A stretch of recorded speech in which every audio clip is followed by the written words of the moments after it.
Welcome back ATV morning with Farah में खुश आमदीद। और मेरे साथ मौजूद हैं डॉक्टर शाहिद नदीम। डॉक्टर साहब ने स्पेशलाइज किया है शुगर के, जिसे डायबिटीज़ कहते हैं, कि ट्रीटमेंट में, और आज इसी हवाले से हम इनसे बात करने वाले हैं। अस्सलाम वालेकुम डॉक्टर साहब, कैसे हैं आप? वालेकुम अस्सलाम, मैं बिल्कुल ठीक ठाक। अच्छा, ये मुझे बताइए कि आप क्या समझते हैं कि जो डायबिटीज़ का मसला है ये क्यों होता है?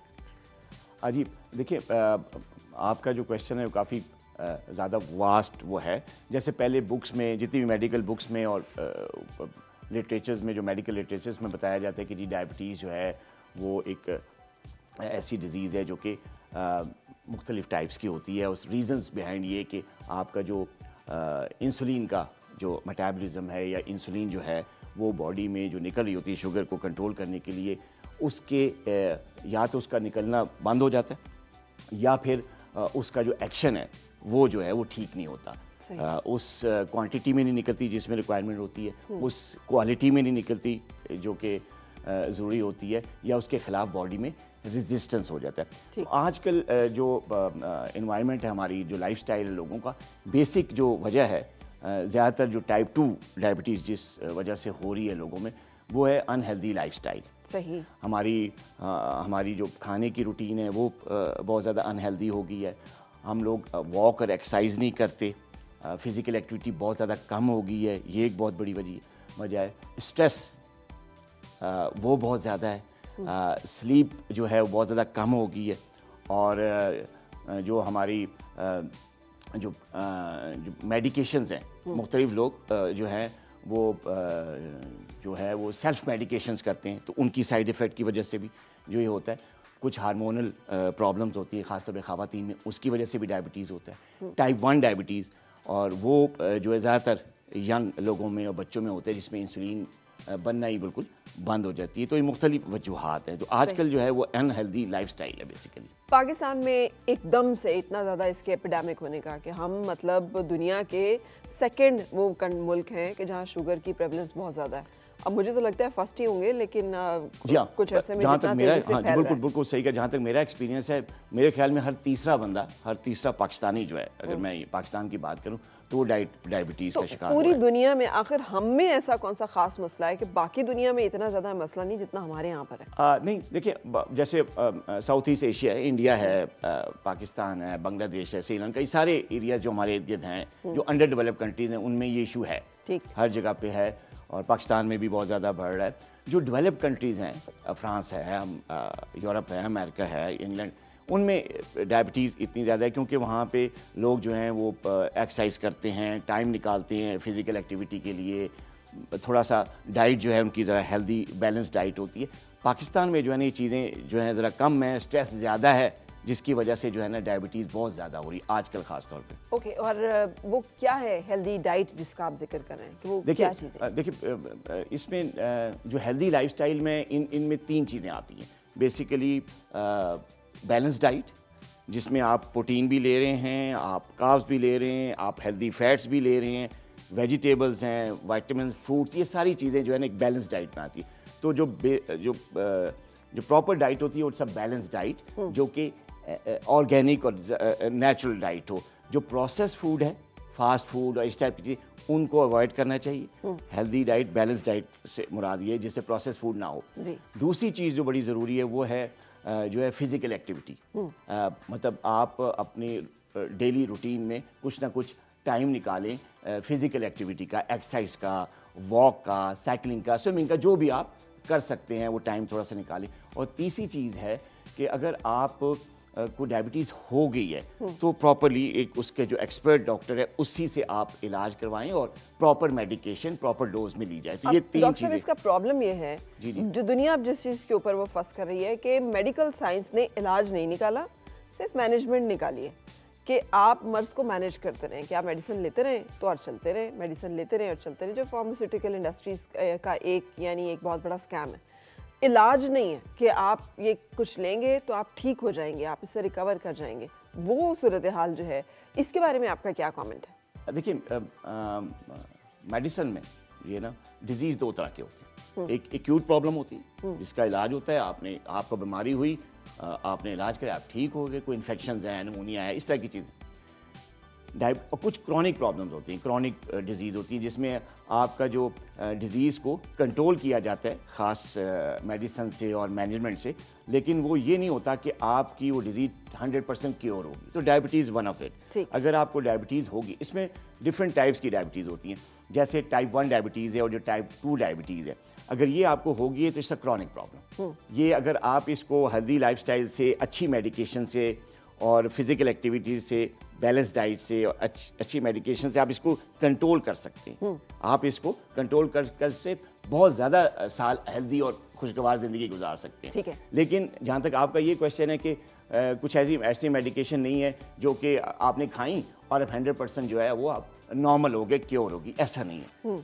और ये से भी डायबिटीज़ के साथ कई ऐसी प्रॉब्लम है, जैसे थायराइड का प्रॉब्लम है, कई ऐसी प्रॉब्लम्स हैं, आर्थराइटिस है, मतलब कई ऐसी प्रॉब्लम्स हैं जो कि आप मैनेज कर सकते हैं, कंट्रोल कर सकते हैं, लेकिन 100% उसका क्योर नहीं है। Diabetes is one of them. Right. तो ये रिवर्स लेकिन ये स्कैम, जैसे आप कह रहे हैं ना फार्मास्यूटिकल कंपनी का स्कैम, ये नहीं है। देखिए डिजीज़ है ना, रिसर्च हो रही है, मेडिसिन फील्ड में बहुत ज़्यादा वास है। हो सकता है कि आइंदा सालों में जो है इसका 100% क्योर आ जाए, लेकिन अभी तक नहीं है जी। कुछ ऐसी टाइप्स हैं जैसे गेस्टेशनल डायबिटीज़ है, हामला खवातीन को जो होती है, या प्री डायबिटीज़ है, वो आपकी 100% क्योर है, आपकी वो रिवर्स हो जाती है क्योंकि वो नेचुरली हो जाती है कि चाइल्ड बर्थ के बाद माँ की शुगर ऑटोमेटिकली जरा एग्जैक्टली वो नॉर्मल हो जो जाती है। चाइल्ड बर्थ में, प्रेगनेंसी में डिफरेंट स्ट्रेसेस हैं, कुछ हार्मोन्स हैं जो कि ये करती हैं, उसके बाद जैसे ही आप प्रेगनेंसी से निकलते हैं तो वो नॉर्मल शुगर लेवल हो जाता तो है। डॉक्टर साहब अभी हम ब्रेक पे से वापस आएंगे तो हम बात करेंगे ये जो गेस्टेशनल शुगर जिसकी आपने बात की, एंड देन हम शुगर की मुख्तलिफ इकसाम और उसके इलाज के बारे में जानेंगे। लेकिन हम एक ब्रेक के लिए रुकना है, ब्रेक के बाद फिर आपसे मुलाकात।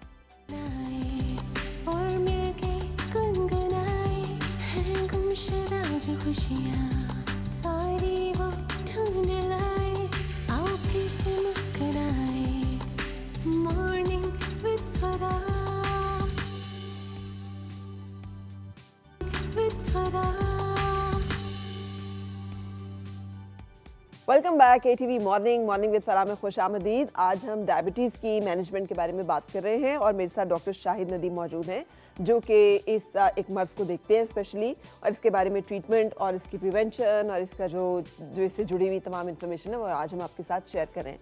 डॉक्टर साहब ब्रेक से पहले हमने बात की थी कि गेस्टेशनल जो शुगर है या डायबिटीज़ है, ये क्या मैंडेटरी है कि फैमिली हिस्ट्री होगी तो सबको होगी, या 35 अबव अगर खातून होगी और उसको प्रेगनेंसी में है तो होगी, या कुछ और भी अवामिल हैं जो कि इसमें जहन में रहनी चाहिए? देखिए इसमें ये मैंडेटरी नहीं है कि अगर फैमिली हिस्ट्री है तो उस खातून को होगी, या 35 के बाद अगर प्रेगनेंसी हो रही तो होगी। लेकिन देखिए इसमें ना रिस्क फैक्टर्स होते हैं।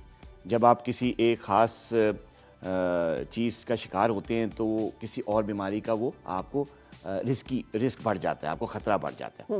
तो इसी तरह जो ख़वातीन लेट एजेस में जिनकी प्रेगनेंसी होती है तो उसमें गेस्टेशनल डायबिटीज़ होने का ख़तरा बढ़ जाता है। ये नहीं कि उसको कंपलसरी कि वो हो, लेकिन एक रिस्क जो है वो बढ़ जाता है, और वो अगर आप लाइफस्टाइल अच्छा रखें और थोड़ा सा प्रिवेंशन की तरफ आएँ तो नहीं भी होता। इसी तरह फैमिली हिस्ट्री अगर डायबिटीज़ की और काफ़ी स्ट्रॉन्ग फैमिली हिस्ट्री है, ख़ासतौर पे पेरेंट्स में और ब्रदर्स एंड सिस्टर में जो इमीडिएट रिलेटिव होते हैं, तो उसमें रिस्क बढ़ जाता है कि जी गेस्टेशनल डायबिटीज़ होकर रहेगी। इसके अलावा कुछ ऐसी हार्मोनल चेंजेस होती हैं जो ख़वातीन में ड्यूरिंग प्रेगनेंसी आती हैं और चंद ख़वातीन में आती हैं, उसकी वजह से भी जो है वो sugar levels during pregnancy high हो जाते हैं, और जैसी प्रेगनेंसी ओवर होती है वो हार्मोन अपना नॉर्मल हो जाता है, साथ डायबिटीज़ भी ठीक हो जाती है। तो इसमें मुख्तलिफ चीज़ें हैं जिससे ख़तरा बढ़ जाता है, लेकिन मैंडेटरी नहीं है कि होके रहेगी, ऐसा नहीं। तो अब कैसे प्रिवेंट किया जा सकता है कि जिनको रिस्क फैक्टर पे जो लोग हैं कि उनको प्रेगनेंसी के दौरान शुगर का या डायबिटीज़ का मसला ना हो? हाँ जी, देखिए जैसे हम गेस्टेशनल डायबिटीज़ की बात कर रहे हैं कि ऐसी ख़वातीन जिनमें ये रिस्क बढ़ जाता है कि उनको होके रहेगी या ख़तरा होता है कि होके रहेगी, तो उनको शुरू से ही जो है अपना जो है लाइफस्टाइल पे चेक रखना चाहिए। जैसे कि मैंने पहले बताया कि अपनी डाइट का ख्याल रखें, बैलेंस डाइट होनी चाहिए जिसमें आप कार्ब्स भी ले रहे हैं, प्रोटीन भी ले रहे हैं और हेल्दी फैट्स भी ले रहे हैं, प्लस फ्रूट्स और वेजिटेबल्स का इस्तेमाल, फाइबर, ऐसी डाइट जिसमें फ़ाइबर का इस्तेमाल हो वो आप ज़्यादा लें, अपने आप को फिज़िकली एक्टिव करें। मैंने बताया ना मतलब वीक 150 या 140 मिनट्स अ वीक आप पर वीक आप एक्सरसाइज को दें, फिजिकल एक्टिविटी दें, या आधा घंटा रोजाना की आप कोई ना कोई वॉक या कोई फिजिकली एक्टिव कर लें, खवातीन भी। लेकिन खवातीन में अक्सर ये देखा जाता है कि कहती है जी मैं घर का काम, जो हमारी हाउस वाइफ्स होती हैं, जो घरेलू खवातीन हैं, वो कहती हैं कि जी हमने घर का काम कर लिया है तो ये बहुत है जी एक्सरसाइज होगी। वो फिजिकल एक्टिविटी में नहीं आता। ठीक। अगर मैं ऑफिस जाके काम कर रहा हूँ, कभी फाइल इधर से लेके उधर जा रहा हूँ, तो ये एक्सरसाइज नहीं है। एक्सरसाइज ये है कि आप प्रॉपर जो एक टाइम लेके आप ग्राउंड्स में जाएं, आप जिम में जाएं, आप वॉक करें, आप स्विमिंग करें, आप साइकिलिंग करें खास पीरियड के लिए। ये एक्सरसाइज है। ये नहीं कि आप अपना घर का काम करें तो एक्सरसाइज। तो एक्सरसाइज पे आएँ, ठीक है, हेल्दी डाइट पे आएँ, सही, स्ट्रेस, नींद पूरी करें। कम से कम 8 घंटे की स्लीप आपको जरूर लेनी चाहिए 24 घंटे। और अगर नहीं आए, कुछ लोगों को इंसोम्निया का मसला भी होता है। हाँ, अगर नहीं या आए, लेट नाइट शिफ्ट्स होती हैं, या उनका ड्यूटी आवर्स ऐसे होते हैं, तो फिर क्या करें? डेफिनेटली हाँ, ये है कि आजकल नाइट शिफ्ट्स है, खासतौर पे कोविड के बाद तो बड़ा वो नाइट शिफ्ट्स और नाइट ड्यूटीज और टाइम सारा चेंज हो गया। और ये बहुत बच्चे जो अच्छी- पढ़ रहे होते हैं तो उन्हें भी लगता है रात के वक्त हम कंसंट्रेट कर सकते हैं। हाँ, देखिए आप ना नेचुरल पैटर्न पे आए। जैसे पुराने वक्त के ज़माने के लोग जो होते थे, वो क्या करते थे कि उनका ये होता था कि सुबह नमाज के टाइम पे वो उठते थे, नाश्ता किया, कामों पे लग गए, और मगरिब के बाद सारे काम फिनिश्ड, इशा के बाद सो गए, मगरिब के बाद खाना, और उसके बाद इशा के बाद वो सो गए। तो ये एक नेचुरल जो है वो पैटर्न है, इस पे आना चाहिए। और जैसे कि लोग आजकल बड़ा ऑर्गेनिक फूड, तो मैं कहता हूँ कि जी आप जो ऑर्गेनिक सिर्फ आप फूड में तलाश ना करें, आप ऑर्गेनिक चीज़ें जो है ना आप नेचुरल उसमें अपने स्लीप पैटर्न में, अपने डेली रूटीन में उसको भी कॉपी करें। अच्छा, आप ये जो एक जनरलाइज कह देते हैं कि जी कार्ब्स भी होने चाहिए, फैट्स भी होने चाहिए, मैंने शुगर पेशेंट्स को बहुत ज़्यादा परेशान इस चीज़ पे देखा है। केला खा सकते हैं कि नहीं खा सकते, कौन सी वाली सब्ज़ी खाएं, रोटी जो है वो गंदम की खाएं, फाइबर उसमें अगर चोकर साथ डाला हो, या बहुत सारे आटे मिक्स करके वो जो कुछ लोगों ने बनाया होता है। सो इसके बारे में बताएं कि वो बेचारे क्या खाएं और क्या ना खाएं। देखिए, जो डायबिटीज़ की जो मैनेजमेंट है और जो उसका कंट्रोल है वो बहुत ज़रूरी है, और उसमें जो डाइट होती है उसमें जो है बैलेंस डाइट होनी चाहिए। आप फ्रूट्स ले सकते हैं, ठीक है जी, और फ्रूट्स आप हर किस्म का ले सकते हैं, लेकिन कुछ ऐसे फ्रूट्स हैं जैसे केले का आपने जिक्र किया, मैंगोज़ हैं, आम हैं, उनमें क्योंकि उनका ग्लाइसेमिक इंडेक्स थोड़ा सा हाई होता है, शुगर लेवल्स हाई होने का खतरा होता है। तो जो डायबिटिक पेशेंट जिनका कंट्रोल नहीं है, जिनका शुगर कंट्रोल नहीं हो रहा, डॉक्टर्स दे रहे हैं मेडिकेशन लेकिन वो कंट्रोल में नहीं आ रही, तो उनको केला या इस किस्म के फ्रूट जिनका ग्लाइसेमिक इंडेक्स हाई होता है उनसे अवॉइड करना शहद के बारे में अक्सर लोग होते हैं कि जी शहद में तो शिफा है, तो शहद तो हम ले सकते हैं। जहाँ तक शहद के जिक्र है, देखें अगर आपका शुगर कंट्रोल है या आप उसको एम्प्टी स्टमक थोड़ा सा लेते हैं तो कोई हर्ज नहीं, आप ले सकते हैं। लेकिन अगर आपका शुगर लेवल ही कंट्रोल नहीं है, आपका 400-300 शुगर चल रहा है, तो फिर आप शहद लेंगे तो definitely it will harm you. अच्छा, कंट्रोल का मतलब क्या है डॉक्टर साहब, और वो कौन सा एक लेवल है जिस पे कि आपका शुगर लेवल? ये बड़ा अच्छा आपने क्वेश्चन किया है कि जी कि कंट्रोल का मतलब ये है कि आपके जो शुगर लेवल्स हैं वो नियर टू द नॉर्मल हो। मसलन डायबिटीज़ के लिए जो पोस्ट प्रेंडियल या रैंडम शुगर लेवल्स या खाने के 2 घंटे के बाद का लेवल जो होता है, it should be less than 180 milligram खाने के बाद का, खाने के 2 घंटे के बाद का, हाँ 180 से नीचे होना चाहिए, इट्स कंट्रोल्ड। इसी तरह फास्टिंग लेवल, नाश्ते से पहले का जो फास्टिंग लेवल है, it should be less than 130 milligram. तो अगर ये है और रैंडम लेवल ये है तो इट्स कंट्रोल। आप फिर थोड़ा बहुत ऐसा फ्रूट भी ले सकते हैं जिसमें ग्लाइसेमिक इंडेक्स ज़्यादा है, जैसे केला, वो ले सकते हैं, कंट्रोल्ड है आपका। इसी तरह जब शुगर लेवल लो होता है, जिसको हम हाइपोग्लाइसीमिया कहते हैं, बास पेशेंट मेडिसिन ले रहे होते हैं, उनका शुगर लेवल लो हो जाता है। और ये जो स्पाइक्स और फ्लक्चुएशंस हैं, ये सबसे ज़्यादा शुगर का मसला होती है कि अचानक हाई होगी, आपने मेडिसिन ली वो एकदम से नीचे आ गई, आपने फिर कुछ मीठा लिया फिर बहुत ऊपर होगी, और शुगर पेशेंट्स हैं वो इस मुसीबत का बड़ा शिकार है। एग्जैक्टली, जो कंट्रोल का जिक्र मैंने किया, वो कंट्रोल में फ्लक्चुएशंस नहीं होती। कंट्रोल का मतलब है कि एक नॉर्मल लेवल, जैसे मैंने बताया रैंडम लेवल 180 से नीचे चल रहा है, 140 है, 150 है, 160 ओके। फास्टिंग लेवल 130 है, 120 है, 135 है, चल रहा है। थोड़ा सा ऊपर का स्पाइक गया, 140 आ गया, फिर नीचे आ गया, ये स्पाइक्स नहीं है। जो आप बात कर रही हैं कि बहुत ज़्यादा ऊपर 300 तक चली गई, फिर जो है मेडिसिन ली या इंसुलिन ली तो वो को नीचे आए, तो ये फ्लक्चुएशंस नहीं होनी चाहिए, ये it's not control, it's uncontrolled. और कंट्रोल लेवल चल रहा है तो आप जो है वो ऐसे फ्रूट्स या ऐसे मीठे फ्रूट भी खा सकते हैं। खासतौर पे हाइपोग्लाइसीमिया में तो आप केला भी ले सकते हैं, मैंगो भी ले सकते हैं, शहद भी ले सकते हैं, अगर आप शुगर लेवल लोअर साइड पे जा रहे हैं, ताकि उसको थोड़ा सा आप अप करके नॉर्मल उसमें लेके आए। लेकिन अगर आप अनकंट्रोल्ड शुगर लेवल आप कंट्रोल नहीं है, तो फिर आपको अपने मुआलिज के मशवरे से चीज़ें इस्तेमाल करनी है, खासतौर पे ऐसे फल जो मीठे हैं या ऐसी ग़िज़ाएं जिनमें कार्ब्स थोड़ा सा ज़्यादा है, फिर आपको कंट्रोल करने के लिए आपको ये करना पड़ता है इसके। और अभी रोज़े भी शुरू हो जाएंगे, तो फिर उसके बारे में भी बताइए कि उसमें कैसे मैनेज किया जाए कि रोज़े भी रखे जाएं और लोग जो हैं वो शुगर के साथ भी मैनेज करें। जी जी, ये बहुत बड़ा क्वेश्चन है, खासतौर पर रमज़ान के हवाले से। अब रमज़ान आया चाह रहा है कि जी क्या शुगर के पेशेंट जो है रोज़ा रख सकते हैं कि नहीं रखते। आपका भी क्वेश्चन इनडायरेक्टली यही है कि क्या शुगर पेशेंट रोज़ा रख सकते हैं कि नहीं रखते। देखिए, शुगर की जो मेन टाइप्स होती हैं, टाइप 1 डायबिटीज़ होती है और एक टाइप 2 डायबिटीज़ होती है। टाइप 1 में जो शुगर पेशेंट्स हैं वो इंसुलिन का इस्तेमाल कर रहे होते हैं, और टाइप 2 में जो है वो डाइट पे होते हैं, ओरल हाइपोग्लाइसेमिक एजेंट्स ले रहे होते हैं, मेडिसिन गोलियां वगैरह खा रहे होते हैं, कुछ टाइप 2 के इंसुलिन भी ले रहे होते हैं।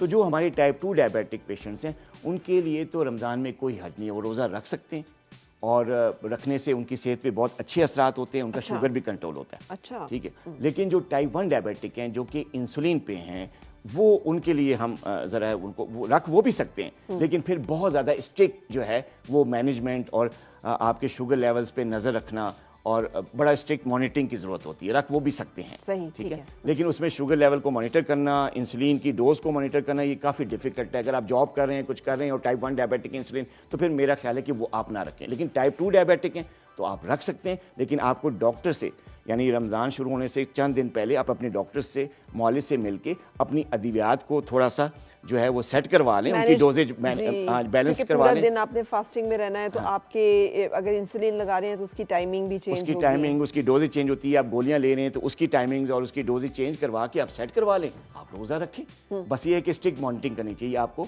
ग्लूकोमीटर से थोड़ी सी दोस्ती पक्की कर लेनी चाहिए। एक तो ग्लूकोमीटर भी इतना एक्सपेंसिव हो गया, आपके इतनी महंगी स्ट्रिप्स हैं डॉक्टर साहब, कितना बंदा उसको जो है वो रखे, and it has becoming very costly मर्ज।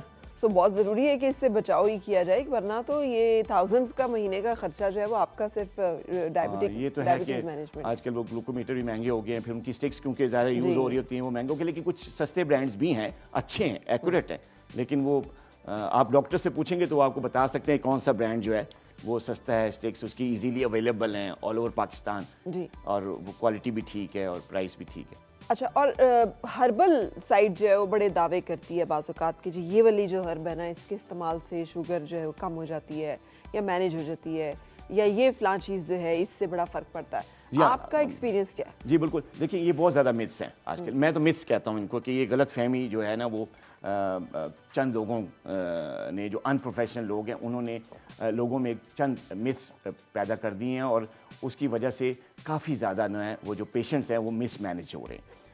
कई लोग ये कह रहे होते हैं कि जी डॉक्टर्स के पास क्यों जाते हैं, आप अद्वियात क्यों लेते हैं, ये वाला नुस्खा ले लें, ये वाली जड़ी बूटी ले लें, या फ़लाँ खाना बिल्कुल छोड़ दें, या रोटी चावल बिल्कुल छोड़ दें, या आप जो है ना सिर्फ वर्जिश कर लें, दवाइयाँ छोड़ दें, डॉक्टर्स के पास जाना छोड़ दें, ये कड़वा पानी ले लें, करेले का जूस ले लें, और जो है जामुन की गुठलियाँ पीस के खा लें। मतलब इस तरह की बहुत ज़्यादा हर्बल जो है टोटके हैं, लेकिन इन टोटकों का मेडिसिन से कोई ताल्लुक़ नहीं है।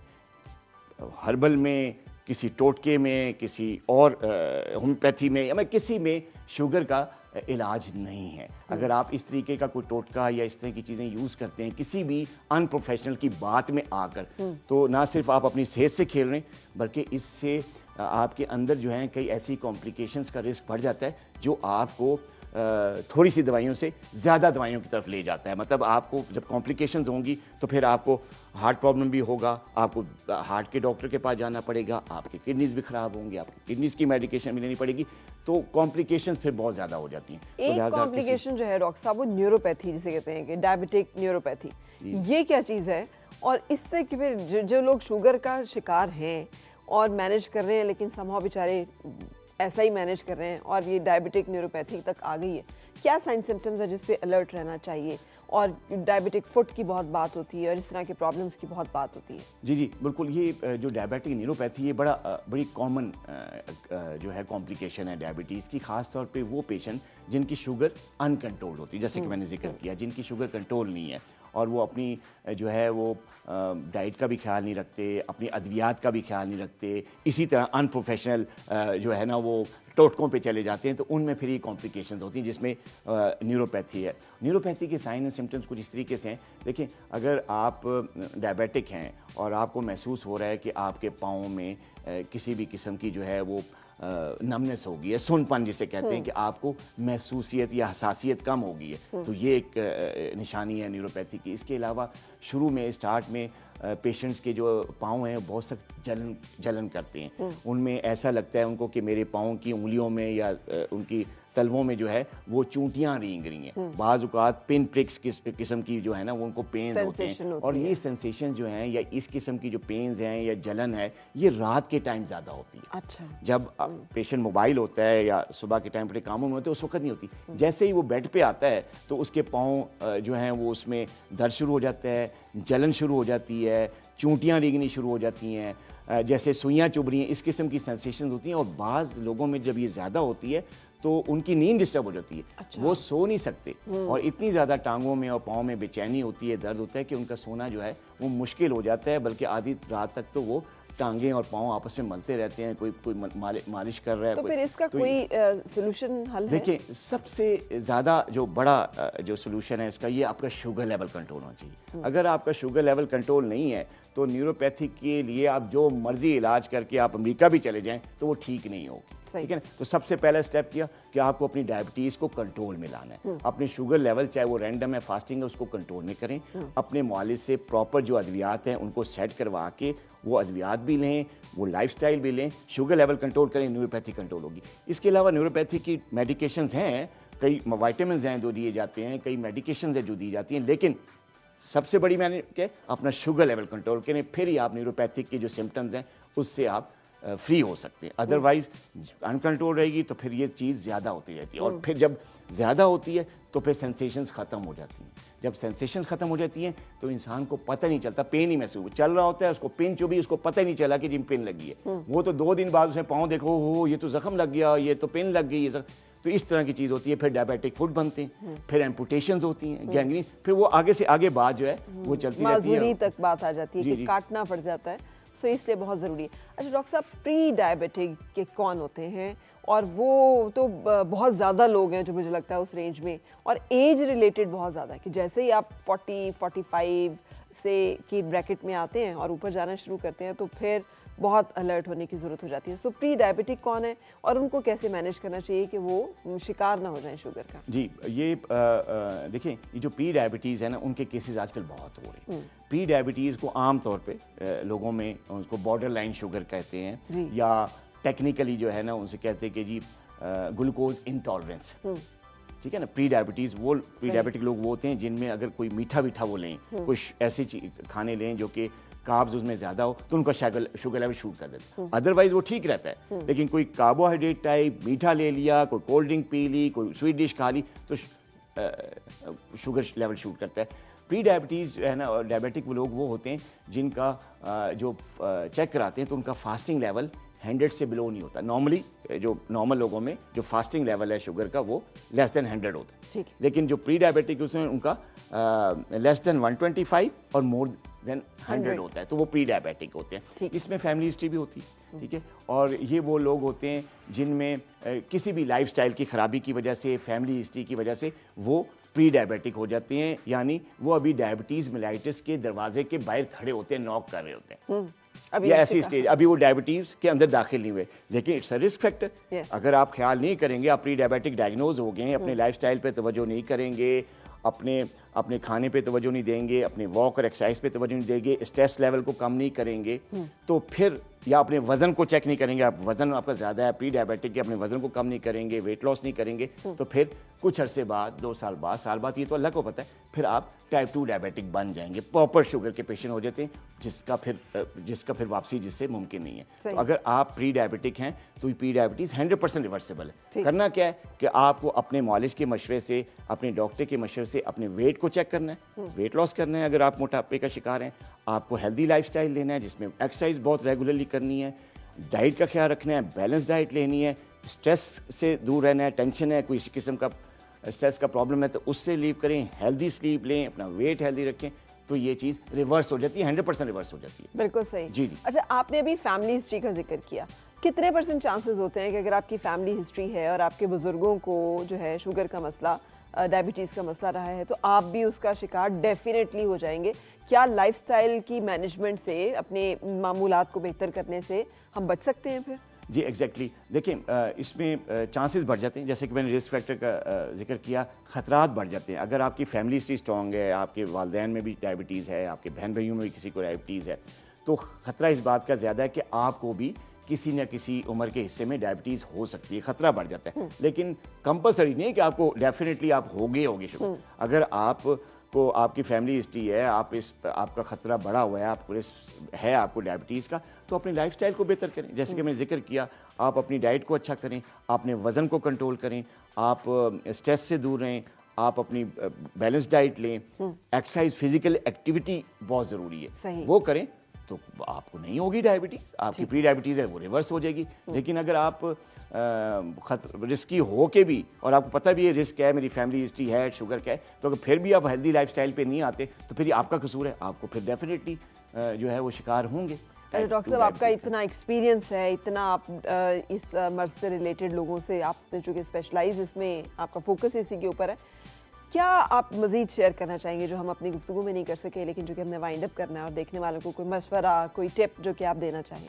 देखिए, मेरा एक बहुत जो है बड़ा कीमती मशवरा जो है मैं अपने आपके प्रोग्राम के हवाले से जो हमारे डायबिटिक पेशेंट्स हैं उनको दूंगा कि देखें, अगर डायबिटीज़ के हवाले से अगर आप ट्रीटमेंट करवाने जाते हैं और कोई डॉक्टर आपको ये कहता है कि यार आप सिर्फ मेडिकेशन लें और एक्सरसाइज और डाइट को छोड़ें, लाइफस्टाइल को छोड़ें, आप सिर्फ मेडिकेशन लें, आप ठीक हो जाएंगे, आपकी शुगर कंट्रोल हो जाएगी, तो वो भी गलत क्या है, ठीक है। और अगर कोई एक्सरसाइज का एक्सपर्ट है, कोई फिजियोथेरेपिस्ट है, कोई पहलवान है, कोई जिम ट्रेनर है, वो आपको कहता है कि यार छोड़ें सब कुछ, दवाइयाँ भी छोड़ें, डाइट भी छोड़ें, आए मैं आपको जिम में एक्सरसाइज कराता हूँ, ये वर्जिश करें, आपकी शुगर ठीक हो जाएगी, गलत कह रहा है, नहीं हो सकता। और अगर कोई माहिर ग़िज़ाइयत है, कोई डाइट का आपको कहता है, या कोई भी जो है वो अनप्रोफेशनल बंदा आपको कहता है कि यार ये छोड़ो सब कुछ, दवाई भी छोड़ो, एक्सरसाइज भी छोड़ो, आओ ये खाना खाओ, ये चीज़ छोड़ दो, रोटी छोड़ दो, चावल छोड़ दो, फलां चीज़ खाओ, ये मैं आपको गुठली का पानी देता हूँ, जामुन की या कड़वी चीज़ देता हूँ, ये आओ ये चीज़ लो, ये डाइट लो और शुगर कंट्रोल हो जाएगी, ख़त्म हो जाएगी, तो वो भी गलत कह रहे हैं। ठीक है। जो डायबिटीज़ का इलाज है, चाहे वो जिस किस्म की भी अनकंट्रोल डायबिटीज़ का, उसका अगर आपने इलाज करवाना है तो it should be with a combination of 3 things. Sugar का इलाज है वो 3 चीज़ों की कॉम्बिनेशन से। नंबर 1 जो है वो मैंने बताया, बैलेंस डाइट, अच्छी खुराक जिसमें हर चीज़ शामिल है, फैट भी हैं, प्रोटीन भी हैं, हेल्दी कार्ब्स भी हैं। Number 2 physically active lifestyle. और नंबर 3 एक माहिर डॉक्टर के साथ आपने अपनी प्रॉपर डोज में प्रॉपर दवाई जो है वो लेनी, यानी 3 चीज़ें करें, प्रॉपर दवाई, प्रॉपर टाइम पे, प्रॉपर डोज में, physically active lifestyle, balance diet. इन तीनों चीज़ों की कॉम्बिनेशन से ही डायबिटीज़ का इलाज मुमकिन है, किसी एक चीज़ से नहीं हो सकता ये। ठीक है, बहुत बहुत शुक्रिया डॉक्टर साहब, थैंक यू वेरी मच। आपने बड़ी तफसील के साथ और बहुत डिटेल के साथ सारी चीज़ों के ऊपर बात की है। Thank you for sharing this information with our viewers. Thank you. और हम यहाँ पे एक ब्रेक के लिए रुकेंगे, ब्रेक के बाद फिर आपसे मुलाकात मेहमान के साथ। Stay with us. आओ फिर से मुस्कुराए और मिलके गुनगुनाए, हैं गुमशुदा जो खुशियाँ सारी वो ढूंढ लाए। आओ फिर से मुस्कुराए, मॉर्निंग विद